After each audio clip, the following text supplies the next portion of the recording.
읽겠습니다.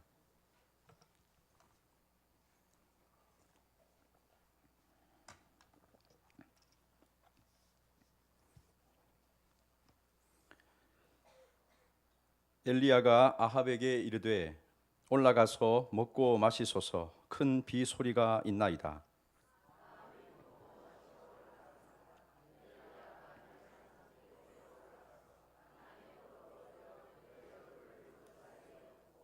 그의 사환에게 이르되 올라가 바다 쪽을 바라보라.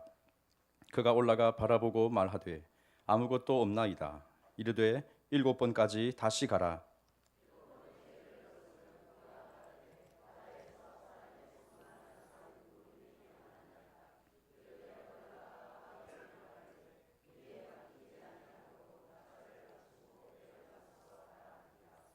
조금 후에 구름과 바람이 일어나서 하늘이 캄캄해지며 큰 비가 내리는지라.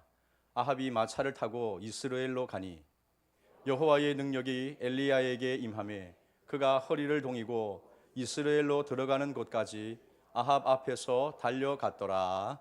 아멘. 성도들 반갑습니다. 여러분 들어오시면 알겠지만 좀 우리 교회가 좀 달라져 있는 모습이 보입니까? 깨끗해졌죠? 어제 오늘 교회당 대청소를 했습니다. 물론 우리 교회인들이 한 게 아니고 이제 부탁을 해서 이제 업체가 와서 깨끗하게 해주셨습니다. 참 청소란 것은 참 우리 마음을 시원케 하는 것 같습니다. 뭐 가정의 대청소도 그렇지만 또 우리 뭐 교회 건물 3년 만에 청소를 했습니다. 3년 만에.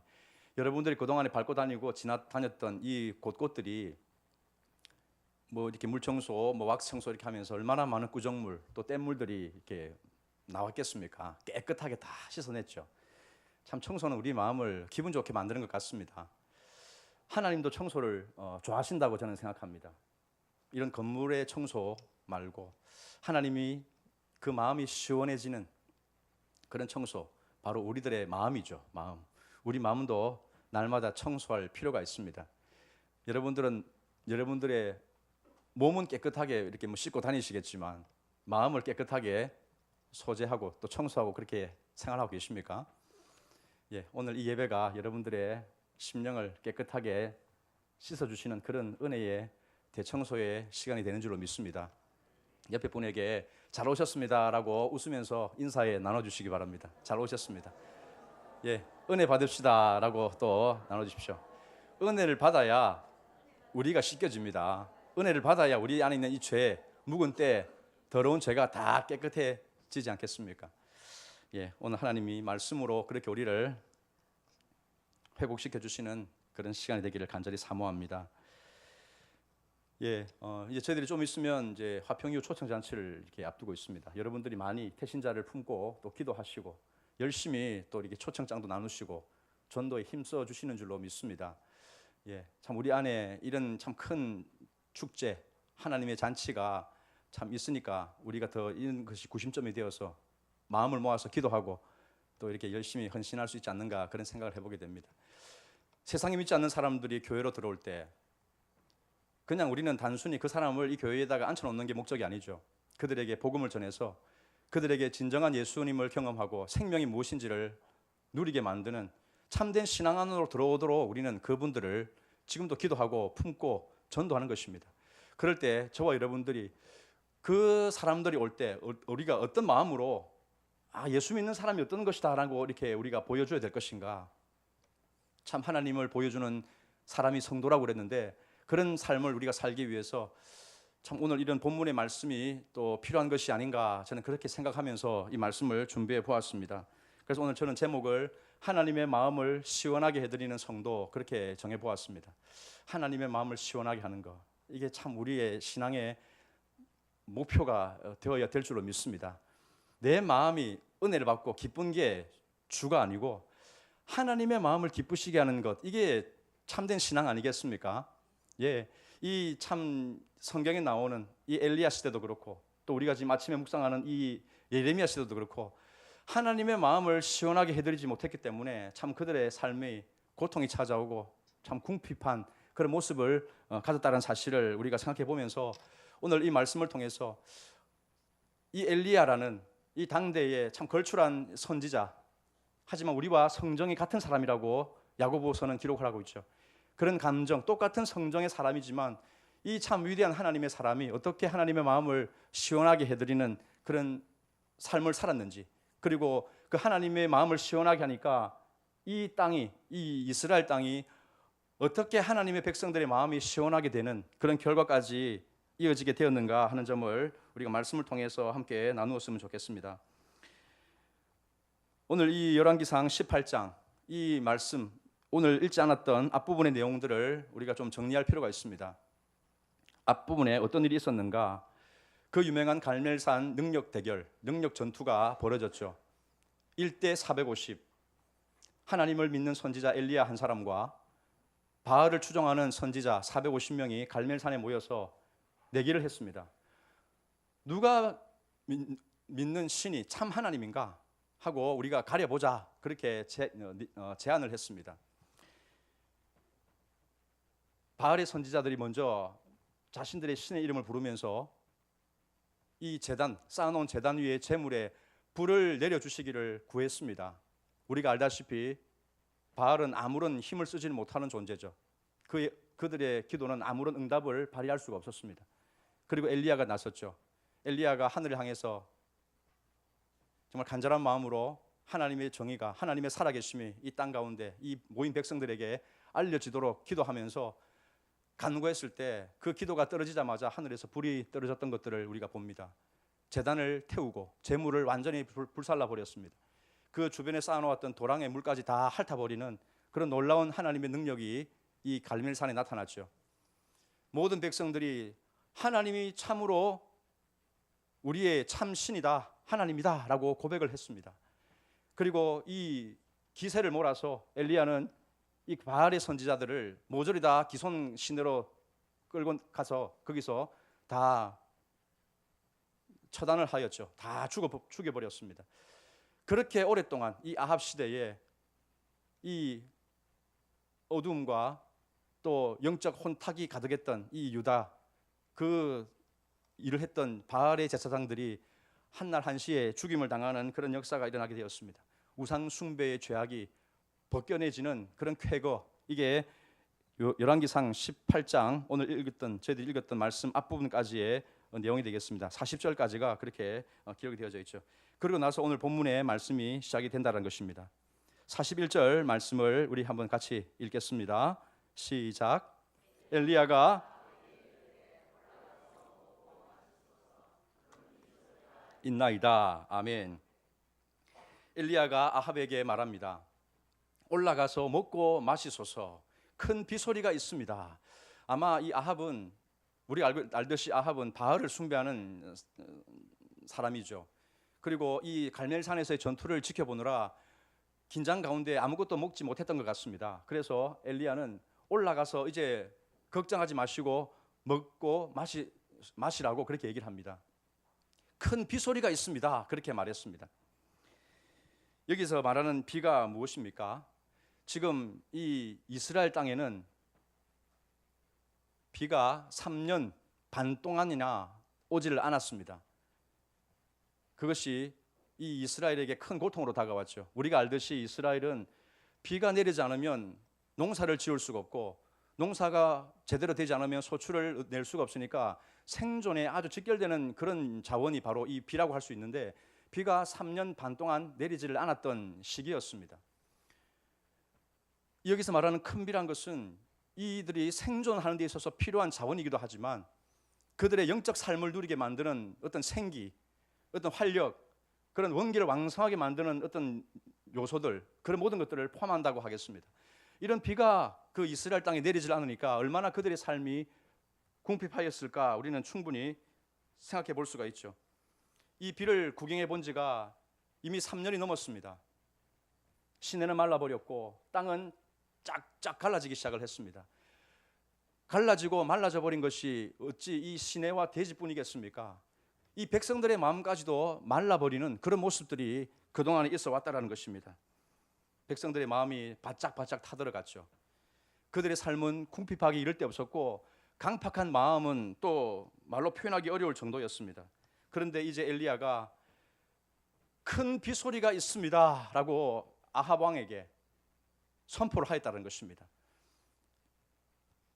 하나님의 백성들, 오늘 저와 여러분들은 이런 하나님이 내리시는 큰 비의 소리를 들을 수 있어야 될 줄로 믿습니다.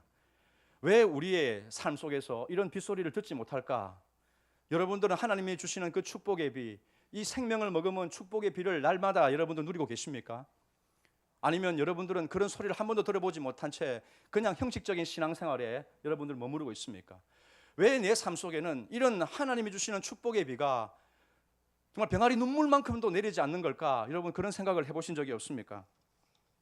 여러분들은 믿음 생활을 잘 하시니까 날마다 이 축복의 비를 맞으시고 그렇게 은혜 가운데 살아가시는 분들인 줄로 믿습니다. 그런데 어떤 상황 속에 처하다 보면 나는 왜 이런 소리를 듣지 못할까? 엘리야는 정말 그 영안이 열려지고 영적인 귀가 열려져서 큰 빗소리를 듣는 이런 참 삶을 보여주는데 우리는 왜 그렇게 되지 못할까? 어쩌면 우리가 여호와 신앙을 가지고 있다고 말을 하면서도 여호와의 길을 걷지 아니하고 아합의 길을 걷고 있기 때문은 아닌가 우리는 돌아보는 것입니다. 그렇지 않으면 이 백성들처럼 하나님과 바알 사이에 그 어정쩡한 중간 자리에 서서 누가 나에게 복을 줄까? 누가 내 삶을 풍요롭게 할까? 이런 것들을 재단하면서 저울질하면서 그렇게 어중간한 신앙생활을 했기 때문에 내 속에 진정한 하나님이 주시는 축복의 빗소리를 듣지 못한 것은 아닌가 생각하는 것이죠. 지금 우리에게 가뭄이 있습니다.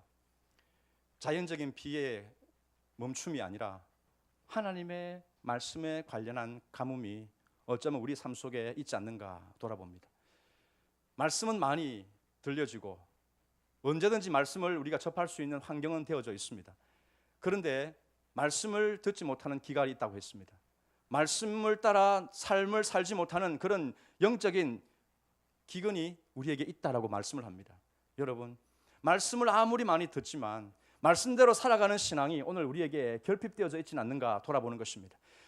하나님을 믿는 신앙이 있다고 하지만 하나님만으로는 부족해라는 그 생각을 내 삶 속에서 은연중에 드러내고 우리는 살아가고 있지 않는가 살펴보는 것입니다. 여러분, 우리 그리스도인들은 참 연약하죠. 우리끼리 이렇게 모여 있을 때는요 짜릿합니다. 은혜롭고요 담대합니다. 서로를 향해서 축복의 메시지를 마음껏 전하고 나는 정말 하나님 보시기에 존귀한 자라고 자부심을 가지고 당당합니다. 그런데 여러분, 우리가 교회당을 나가게 되면, 세상에 맞서게 되면 우리는 숨죽여 지낼 수밖에 없는 모습을 우리는 보입니다. 이 안에서는 정말 당당하고 내 믿음이 최고라고 자부심을 가지는 것 같은데 이 세상만 나가면 그렇지 않습니다. 왜요? 이 세상은 학벌 위주의 사회죠. 뭐 스카이 대학을 따지고 인서울을 따지고 지방에 있는 그런 인류 대학도 지잡대라고 여기면서 별 볼 일 없이 여기는 그런 학벌로 사람을 줄 세우는 그런 사회 속 우리가 살아갑니다. 외모 지상주의는 어떻습니까? 남자는 키가 커야 되고 여자는 예뻐야 되고 이것들이 오늘 우리가 살아가는 이 사회 속에 세워진 기준 아닙니까? 그런 가운데서 과연 신앙이란 것이 거기에 끼어들 자리가 있는가 우리는 돌아보는 것입니다. 세상에서는 어떤 직업을 가지고 있는지, 월 소득은 얼마인지, 그런 말 있지 않습니까? 너희 아버지 뭐 하시노? 뭐 옛날 뭐 영화의 대사이지만 그런 것들이 우리 안에 깔려져 있습니다. 뭐 아버지가 잘났으면 나도 함께 잘난 것처럼 보이고, 또 아버지가 좀 부족하면 나라도 뭔가 성공해야 되는데 그런 것들이 없기 때문에 세상에서 정말 풀 죽은 배추처럼 그렇게 숨죽여 지내는 것, 이게 어쩌면 우리 그리스도인의 모습이 아닙니까? 오늘 저와 여러분들이 교회 안에서와 교회 바깥에서의 모습이 어떻습니까? 아, 세상은 신앙만으로는 안 되는구나 이런 생각을 가지면서 신앙에다가 뭔가를 더해진 그것들을 우리가 추구하면서 사람들에게 어필하려고 합니다. 뭐 예컨대 장로님들은 뭔가 번듯한 사업을 하나 하고 있어야 교회에서도 장로님 하지만 세상에서도 인정해 준다라고 여기는 것입니다. 권사님이나 우리 여집사님들은 어떻습니까? 내 남편이 뭔가 잘 되고 뭔가 사회적인 영향력을 가지고 있으면 나도 함께 좀 우쭐대는 것이 있습니다. 신앙도 있지만 그 외에 이런 것들이 있어야 세상에서는 나를 알아준다라고 여기니까 그런 것이 만약에 되지 못하면 별로 할 말이 없어집니다. 심지어는 내 자식이라도 뭐 좋은 직장을 다니든지 좋은 대학을 다녀야 사람들에게 큰 소리 칠 만한 그런 모습들이 혹시 있지 않습니까? 목사님들이라고 다르지 않습니다. 중형교회 이상쯤 되는 당회장 정도 되면 이 목회자 그룹 안에서는 목에 힘이 들어갑니다. 뭔가 말을 해도 영향력이 끼쳐지죠. 그런데 한 10명 그 이내에 이 작은 개척교회 목사님들은요, 아무리 진리를 가지고 있고 신앙을 가지고 있어도 거기서는 기가 죽습니다. 이게 세상에서 우리에게 보여주는 그런 기준들 아닙니까? 그런 목회자들이, 그런 작은 교회를 섬기는 자들이 그곳에서는 별로 힘을 쓰지 못하니까 뒤에서 뭐 한국 교회가 어떻다느니 뭐 이런 얘기를 합니다. 그런데 그런 사람들도 성도를 얻어보십시오. 교회가 커져보십시오. 똑같이 목이 곧아져서 내내 하는 일을 하게 된다는 것입니다. 이게 어쩌면 우리가 가지고 있는 이 신앙의 맹점이라는 것이죠. 이 한국 교회, 이 현대 교회의 그런 신앙의 어떤 문제점이 아닌가 생각을 하는 것입니다. 큰 빗소리를 들어야 되는데, 하나님이 주시는 그 생명의 빗소리를 우리가 들어야 되는데, 이것을 우리가 누리지 못하고 또 듣지 못하고 그냥 하루하루 세상과 타협하면서 힘없이 살아가는 그런 무기력한 성도의 모습, 이게 오늘 우리가 살아가고 있는 모습이죠. 나는 아니라고 생각하십니까, 여러분? 엘리야의 시대를 보면서 우리는 그런 생각을 하지 않을 수가 없는 것입니다. 3년이 넘는 세월 이스라엘은 다 하나님을 떠나버렸고 다 바알에게 붙었습니다. 왜냐하면 이 바알은 그들에게 비를 주는 신이라고 생각했고 풍요를 주는 신이라고 생각했으니까 이 바알과 아합과 이세벨이 가져왔던 이 바알 신앙이 이스라엘 전체에 물들여 버렸습니다. 하나님께 구하고 하나님을 전심으로 의지하기보다는 바알에게 비를 내려달라고 구하는 이런 엉뚱하고 참 패역한 짓을 저질렀습니다. 하나님이 그걸 보면서 가만 놔두겠습니까? 그 땅을 축복할 수가 있겠습니까? 그래서 엘리야를 통해서 이 땅에 내가 비를 내리지 않겠다라고 말씀한 것 아니겠습니까? 그 세월이 3년 6개월이었습니다. 얼마나 세상은 점점 강팍해지고 악해져 갔겠습니까? 그런데 사람들은 몰랐습니다. 하나님께서 이 우리들의 문제 때문에 하늘의 문을 닫아버렸다는 사실을 몰랐다는 것입니다. 그들이 여호와 신앙을 돌이키고 하나님께만 나아오기를 그들이 구했다면 그들에게 비가 내려지는 것은 시간 문제였습니다. 그런데 아무도 하나님의 신앙을 회복하기 위해서, 정말 하나님만을 유일하게 섬기는 그런 신앙을 갖기 위해서 몸부림치는 자가 없었다는 것이죠. 오직 엘리야 이 한 사람만이 그렇게 의분을 가지고 하나님의 이 신앙을 회복하기 위해서 나섰더라는 것입니다.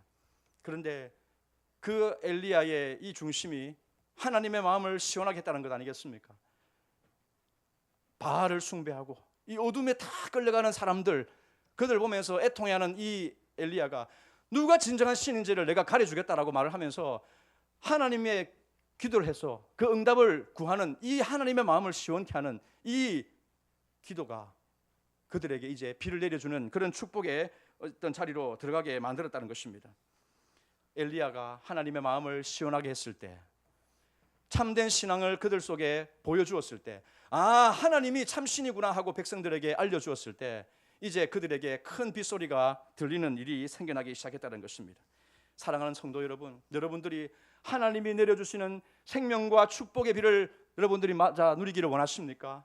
은혜의 단비를 여러분들 누리기를 원하십니까? 그렇다면 여러분들의 신앙을 돌아보실 수 있기를 바랍니다. 여호와 신앙으로 돌아가야 되겠습니다.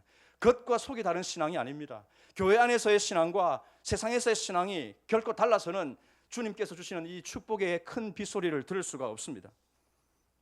하나님만을 나의 진정한 주인으로 고백한다면 그 고백은 내가 처하여져 있는 그 직장에서, 내가 만나는 믿지 않는 사람들과의 틈바구니 속에서 신앙이라는 카드를 내세우면 사람들에게 밟히고 오히려 손해될 것 같으니까 그냥 뒷주머니에 감춰버리고 세상에서는 믿지 않는 자처럼 이중적으로 살아가는 그 신앙으로서는 아무런 하나님의 축복을 받을 수가 없을 것입니다. 오직 모든 삶의 주도권이 하나님께 있기에 어디서든지 하나님 중심으로 내가 살아가겠습니다. 어떤 손해를 당해도 세상에서는 학벌을 따지고 직장을 따지고 세상에서의 그런 명예를 따지고 하지만 그런 가운데서 내가 별 볼 일 없는 모습으로 사람들에게 낙인이 찍힌다 할지라도 나의 인생이 결코 찌질한 인생이 아니고 정말 하나님을 붙드는 그런 위대한 믿음의 삶으로 내가 나아가겠습니다. 결단할 때 우리는 이 아무도 들어보지 못했던, 오직 엘리야만 들었던 이 빗소리를 듣게 될 줄로 믿는 것입니다. 사랑하는 성도 여러분, 여러분들이 세상 모임을 우선으로 여기지 마십시오. 예배를 우선으로 여기십시오. 하나님만을 섬긴다면 예배 중심의 신앙을 여러분들이 회복하십시오. 어떤 일이 있어도 나는 하나님을 포기하지 않겠다라는 이 중심이 여러분들의 이 공예배, 그리고 이 삶의 예배를 통해서 사람들에게 나타날 수 있기를 주님의 이름으로 축원합니다. 엘리야의 이 기도가 하나님 앞에 상달되었습니다. 땅에서 메었더니 하늘에서 문을 닫아서 비가 내리지 않았죠. 그런데 이제는 하나님 앞에 간절히 기도를 하는 엘리야의 모습을 봅니다. 땅에서 풀리면 하늘에서 풀리는 것이 우리에게 주셨던 놀라운 기도의 축복인 줄로 믿습니다. 이 백성들의 마음을 시원케 하는 것, 그것은 바로 하나님의 마음을 시원하게 할 때 나타나는 당연한 순서라는 사실을 이 엘리야가 알았습니다. 하나님의 마음을 시원하게 했으니까 이제 하나님이 자기 백성들 향해서 결코 외면하지 않으실 것이다 하는 이 믿음, 엘리야가 가지고 있었죠. 성도 여러분, 우리 믿는 하나님은요, 언제나 우리에게 비를 내려주기를 원하시는 분이고 좋은 것으로 우리를 만족해 해주시기를 원하는 분 아니겠습니까? 그런데 왜 우리 삶이 고통스럽습니까? 왜 우리는 늘 부족하고 핍절합니까? 하나님의 마음을 시원하게 하지 못하는 우리들의 어리석음 때문에 나타나는 모습이라는 사실을 우리가 기억해야 되겠습니다. 사랑하는 성도 여러분, 하나님은 자기 백성들의 마음을 정말 속 시원하게 이 축복의 비를 내려서 적셔 주실 수 있는 분이라는 사실을 믿으시기를 축원합니다. 그러니까 여러분들 다른 사람의 마음을 기쁘게 하려고 하지 마시고 주님의 마음을 기쁘시게 하려고 하는 그런 온전한 신앙으로 세워질 수 있기를 주님의 이름으로 축원합니다. 주님의 마음을 시원하게 하면 그 하나님이 내가 알지 못하는 놀라운 방법으로 우리의 마음을 정말 기쁘고 흡족하게 만들어 주실 줄로 믿습니다. 그래서 엘리야는 외치는 것이죠. 걱정하지 마십시오. 큰 빗소리가 있습니다 라고 당당하게 외치게 됩니다. 엘리야는 이런 하나님의 마음을 기쁘게 할 때 주님이 주실 그 복된 비, 이 은혜의 단비를 그들은 이미 듣고 보고 있는 것이죠. 그래서 우리는 이 하나님의 마음을 시원하게 하는 엘리야가 되는 것과 이어서 이제는 어떻게 또 하나님의 마음을 기쁘게 하는 모습을 우리가 배울 수 있는가 하니까 기도하는 엘리야를 우리가 볼 수 있게 됩니다. 자, 42절 말씀을 한번 같이 읽겠습니다. 42절 시작. 먹고 마시러 올라가니라.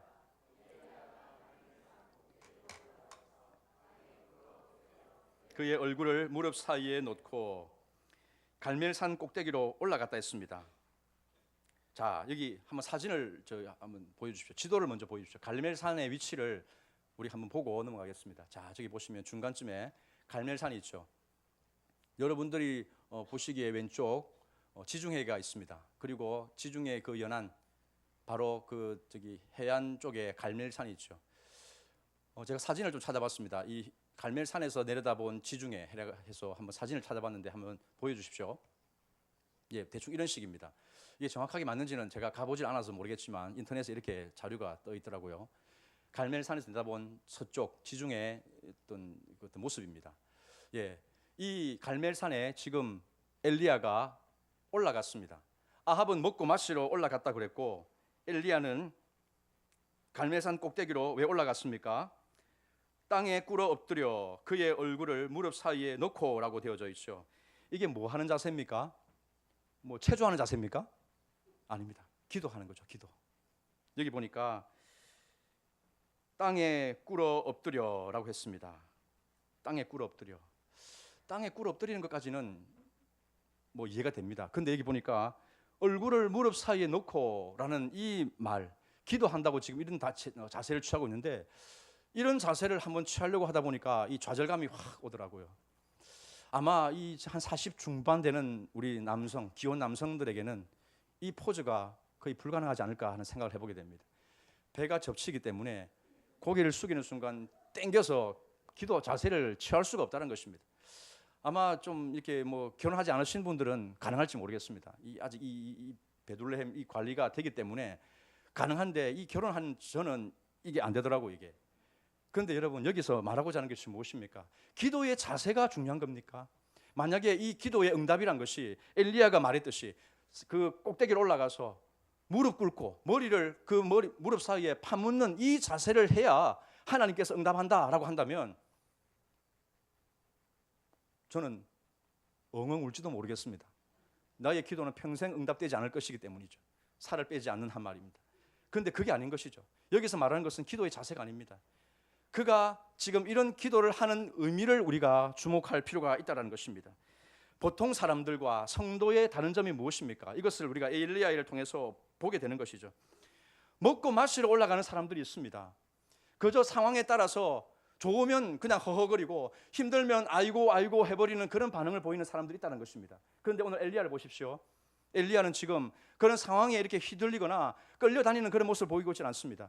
그는 하나님 앞에 기도함으로써 상황을 주도해가는, 만들어가는 그런 모습을 여기서 보여주고 있다는 것입니다. 어떤 사람은 세월을 탓하고 신세를 한탄하면서 하루하루를 생활을 낭비하는 사람들이 있습니다. 어쩌면 그리스도인들 안에도 마찬가지인 것이죠. 그런데 어떤 사람은 이런 상황을 보면서 좌절하지 않고 정말 하나님께 나와서 무릎을 꿇고 소리를 내어서 부르짖는 그런 기도의 사람들이 있다는 것입니다. 여러분들은 어느 축에 속하여 있습니까? 어떤 삶을 살고 있습니까? 사랑하는 성도 여러분, 엘리야가 보여주는 이 기도의 사람, 하나님의 마음을 시원케 하는 이 사람은 오늘 우리들에게 기도할 때 하나님의 놀라운 능력이 나타난다는 사실을 보여주는 그런 놀라운 교훈을 우리에게 안겨주고 있습니다. 기도의 자세가 중요하지 않습니다. 바위 위에 올라가서 기도하든 바위를 껴안고 기도하든 무릎을 꿇고 기도하든 서서 기도하든 이게 중요합니까? 아닙니다. 그것보다 중요한 것은 그가 기도하는 의미를 알고 기도한다는 것이죠. 엘리야는 지금 하나님께서 이 이스라엘 백성들에게 향하신 마음이 무엇인지를 알고 기도하고 있습니다. 비를 내려주기를 원하시는 하나님의 마음을 그가 알고 구하고 있다는 것입니다. 사람의 마음을 시원케 할 수 있는 축복의 단비, 이것이 어디로부터 오느냐 하는 것이죠. 바알이 아닙니다. 이 우상으로부터 오는 게 아니라 하늘과 땅의 주인 되시는 하나님께로부터 온다는 사실을 그가 알고 있었기 때문에 이 이스라엘에게 그것을 보여주고 싶어서 이런 기도의 모습을 우리에게 나타내고 있다는 것이죠. 여러분들에게 복의 단비, 은혜의 단비를 주시는 분이 하나님이라는 사실을 여러분 믿으십니까? 그렇습니다. 그러면 여러분들이 엘리야의 기도를 도전받으시기를 축원합니다. 엘리야는 필사적이었죠. 간절하였습니다. 그가 하나님의 마음을 기쁘시게 하려고 또 그 하나님의 마음을 백성들이 알고 돌아오기를 원하는 마음으로 그렇게 간절하게 기도를 하였다는 것입니다. 사랑하는 성도 여러분, 하나님의 마음을 시원하게 하는 사람들은요, 상황에 끌려다니질 않습니다. 이리저리 휘둘리질 않습니다. 상황을 주도할 수 있습니다. 그런데 그것을 어떻게 하느냐? 하나님 앞에 엎드려서 기도할 때 그것이 가능하다라고 우리에게 가르쳐주고 있는 것이죠. 아합과 다른 엘리야의 모습을 오늘 우리가 여기서 교훈을 받을 수가 있는 것입니다. 엘리야가 얼굴을 파묻었습니다. 주변이 보일 리가 없죠. 하나님께 집중하고 있다는 것을 여기서 말씀을 하고 있습니다. 그러면서 43절에 보니까 사환에게 지시를 내리죠. 사환에게 이르되 올라가 바다 쪽을 바라보라. 그가 올라가 바라보고 말하되 아무것도 없나이다. 이르되 7번까지 다시 가라 했습니다. 사환에게 시켰습니다. 기도하면서 저기 지중해 서쪽 지중해를 바라봐라. 뭐가 보이느냐? 아무것도 보이질 않습니다. 또 엘리야는 기도합니다. 그리고 또 보냅니다. 뭐가 보이느냐? 보이질 않습니다. 또 기도합니다. 그렇게 해서 7번까지 계속해서 이 사환을 보내서 그쪽에서 어떤 징조가 나는지를 이렇게 보라고 말씀을 하고 있는 것입니다. 여러분, 우리 같으면 어떻습니까? 기도 한번 해보다가 은혜를 받아서 기도를 하는데 뭔가 변화가 없습니다. 한두 번 해보지만 달라지질 않습니다. 그러면 대충 모든 사람들은 다 포기를 하고 그렇게 많은 것이죠. 아무것도 없다라고 말을 하는 순간에 힘이 빠지지 않겠습니까? 사환의 대답이 그러하였습니다. 그때 우리는 흔들리죠. 그때 우리는 기도를 포기하게 됩니다. 그런데 엘리야가 그렇게 하질 않았습니다. 7번까지 다시 가라는 말은 무슨 말입니까? 이미 자신에게 확신이 있었습니다. 기도를 하면 하나님이 일하시고 역사하신다는 사실을 그가 이미 알았습니다. 이미 하나님께서 일을 하고 계시기 때문에 나는 기도로서 하나님의 일에 동력하겠다는 사실을 여기서 보여준다라고 할 수가 있는 것입니다. 여러분, 하나님은 지금도 일하십니다. 믿으십니까? 그러면 우리는 기도해야 됩니다. 기도. 하나님이 일하시고 나는 기도하고, 이게 하나님의 백성들에게 주어지시는 그런 어떤 모습이라는 것입니다. 사랑하는 성도 여러분, 기도하는 엘리야가 되시기를 축원합니다. 무릎 꿇고 기도할 뿐만 아니라 7번까지 기도하고 될 때까지 기도하고 하나님께서 은혜의 단비를 내려주실 때까지 사모하는 마음으로 기도하는 저와 여러분들이 되시기를 축원합니다. 엘리야는 큰 비의 소리를 들었기 때문에 이미 포기를 하지 않습니다. 이미 눈앞에 이것이 되어질 거라는 사실을 믿고 나아가는 것이죠. 44절에 보니까 드디어 사완의 전갈이 왔습니다. 저 바다에서 사람의 손만한 작은 구름이 일어납니다 라고 했습니다. 그리고 이 말을 듣자마자 엘리야는 아합에게 가서 빨리 비에 막히지 않도록 마차를 타고 빨리 이스라엘 궁으로 들어가십시오, 그렇게 얘기를 합니다. 엘리야의 기도가 결과를 만들어내었죠. 엘리야의 기도가 이런 놀라운 은총의 단비를 내리는 효과를 낳았습니다. 여러분, 기도할 때 주변에 흔들리지 마시기를 바랍니다. 오히려 상황을 주장하고 또한 그 상황을 만들어 가시는 하나님을 바라볼 수 있는 저와 여러분들이 되시기를 축원합니다. 사람 손만한 작은 구름, 이것이 무슨 큰 변화를 줄 수 있을까라고 생각할 수 있습니다. 하지만 이미 엘리야의 확신 속에는 이 구름이 점점점 큰 먹구름이 되어서 비와 생명을 머금은 구름이 되어서 이 대지를 덮어서 큰 비를 내릴 것이라고 그는 이미 알고 있었다는 것입니다. 45절에 보니까 실제로 그 일이 펼쳐지게 되는 것을 보게 됩니다. 아무것도 없었다라고 했던 이 말씀에서 작은 구름이 일어납니다라고 이어졌고 그것이 큰 비가 내리는지라 라고 말씀이 이어지는 것들을 보게 됩니다. 엘리야의 기도의 응답이 이렇게 순서적으로 진행이 되어졌습니다. 사랑하는 성도 여러분, 우리는 오늘 하나님의 마음을 시원케 하는 성도로서 엘리야의 기도를 배워야 되겠습니다. 엘리야의 자세가 아니라 왜 엘리야가 이런 기도를 하게 되었는가? 하나님의 영광을 드러내기 위한 기도, 하나님의 그 마음이 이스라엘 백성들에게 복된 비를 내려주시는, 그래서 그 마음을 시원케 하는 그런 축복을 내려주시도록 했던 그 기도를 이 엘리야가 알고 구했다는 것입니다. 여러분들은 무엇을 위해 기도합니까? 주여 주여 부르는데 여러분들 내 개인의 궁핍한 삶을 해결해 주시도록 그 기도에 머무르고 있지 않습니까? 기도의 지경을 넓히십시오. 하나님의 나라가 이 땅에 정말 공평과 정의로 임할 수 있도록, 그 긍휼의 하나님께서 역사하실 수 있도록 이 땅을 통치하시옵소서, 그렇게 우리가 기도하는 그런 저와 여러분들의 삶이 되기를 축원합니다. 야고보서 5장 17절에서 18절 같이 말씀 한번 띄워주시기 바랍니다. 같이 읽겠습니다. 시작. 엘리야는 우리와 성정이 같은 사람이로되 그가 비가 오지 않기를 간절히 기도한즉 3년 6개월 동안 땅에 비가 오지 아니하고 다시 기도하니 하늘이 비를 주고 땅이 열매를 맺었느니라. 아멘.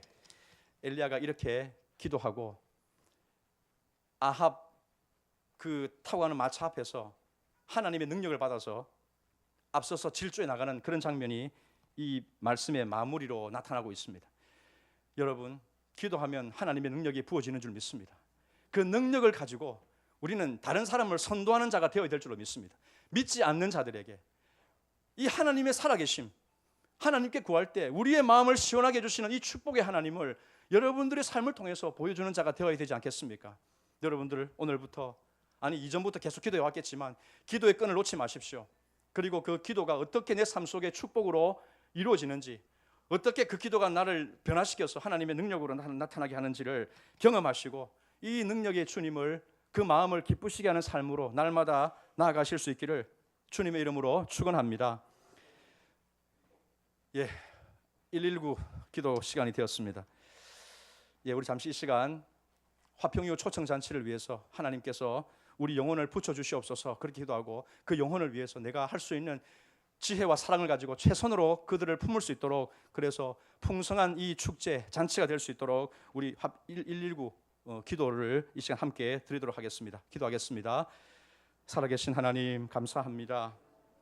부족하고 연약하기만 한 저희들에게 말씀을 가르쳐 주시고 하나님의 영을 부어주셔서 이제는 나가 아닌 너를 위해서, 우리를 위해서 살아갈 수 있고 기도하게 하여 주신 주님 감사합니다. 살아계신 하나님의 능력이 이제 이 화평이후 초청잔치, 이 하나님 태신자들에게 임하게 하여 주시옵소서.